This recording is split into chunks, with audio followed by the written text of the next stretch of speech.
Hi అండి. Hi madam. So Peddi and Pawan Kalyan గారి ఉస్తాద్ భగత్ సింగ్ రెండు కూడా ఒకే మంత్లో రిలీజ్ కాబోతున్నాయి అని చెప్పేసి టాక్ నడుస్తుంది. ఇన్ కేస్ బాబాయ్ కొడుకులది రెండు మూవీస్ ఒకేసారి రిలీజ్ అయితే ఎలా ఉంటుందంటారు? అది జరగదమ్మా, అది జరగదు. ఎందుకంటే మరి కళ్యాణ్ గారు ఒప్పుకోరు కదా. ఆయన ఏంటంటే ఈ రెండు సినిమా ఒక్కలో ఉంటే మరి ఫ్యాన్స్ కూడా మరి పెద్దగా ఉండదు. ఏంటంటే ఇప్పుడు పవర్ స్టార్ పవన్ కళ్యాణ్ గారు సినిమా వచ్చిందంటే పండగ చేసుకుంటాం మేము అందరం కలిసి. నేను పవన్ కళ్యాణ్ ఫ్యాన్ నేను. బట్ ఆ రెండు సినిమాలు వచ్చే ప్రసక్తే లేదు. ఒకరు వచ్చినట్టయితే మరి కలెక్షన్ కూడా కొంచెం అటు ఇటు ఉంటుంది. మరి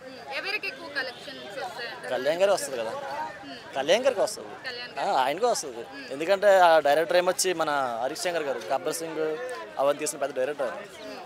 ఈ పెద్ద మూవీ ఏమొచ్చేసి సుకుమార్ వాళ్ళు అసిస్టెంట్ డైరెక్టర్ ఎవరు చేస్తున్నారు. పెద్ద ఏంటంటే మరి రెండు సినిమాలు కూడా రిలీజ్ చేయరు. బట్ ఒకవేళ చేస్తే మాత్రం మరి ఉస్తాద్ భగత్ సింగ్ కూడా వస్తుంది. మరి పెద్ది నుండి నిన్న వచ్చిన చికిరి చికిరి సాంగ్ ఎలా ఉంది? అండ్ ఎందుకంటే రామ్ చరణ్ గారి స్టెప్ ని ఎక్కువ ట్రోల్ చేస్తున్నారు. అంటే వాళ్ళకి తెలియదు కదండి, చదువుకున్న వాళ్ళు అనుకుంటా ట్రోల్ చేసిన వాళ్ళు. అంటే ఒక గ్రామంలో జరిగిన కథ అది. ఆ కథను ఏమొచ్చి ఆయన తీసుకున్నాడు, ఆ స్టైల్లో ఆ పాట లిరిక్స్ రాసుకున్నాడు. ఆ తగ్గ అంటే మాకు అర్థమవుతుంది, కొందరికి అర్థం కాదన్నమాట.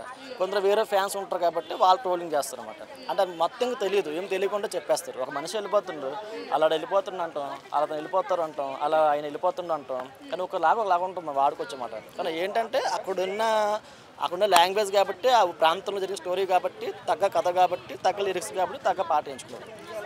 ఇవన్నీ అర్థం కావాలంటే వాళ్ళకి అదే పాట ఒక 30-40 సార్లు వింటే అర్థమవుతుంది. లేదా సినిమా చూడాలి బాగా. సినిమా మొత్తం చూస్తే వాళ్ళకి ఆటోమేటిక్గా అర్థమైపోతుంది. సో బుచ్చిబాబు గారిది ఉప్పెన తర్వాత తీస్తున్నది ఇప్పుడు ఈ మూవీ పెద్ది. సో ఎలా ఉండబోతుంది అంటారు? సినిమా హిట్ కొడుతుంది లేదని పక్కన పెడితే, సినిమా మాత్రం ఒకవేళ హిట్ అయితే మాత్రం మరి ఇంకా ఇండస్ట్రీ హిట్ అయిపోతుంది.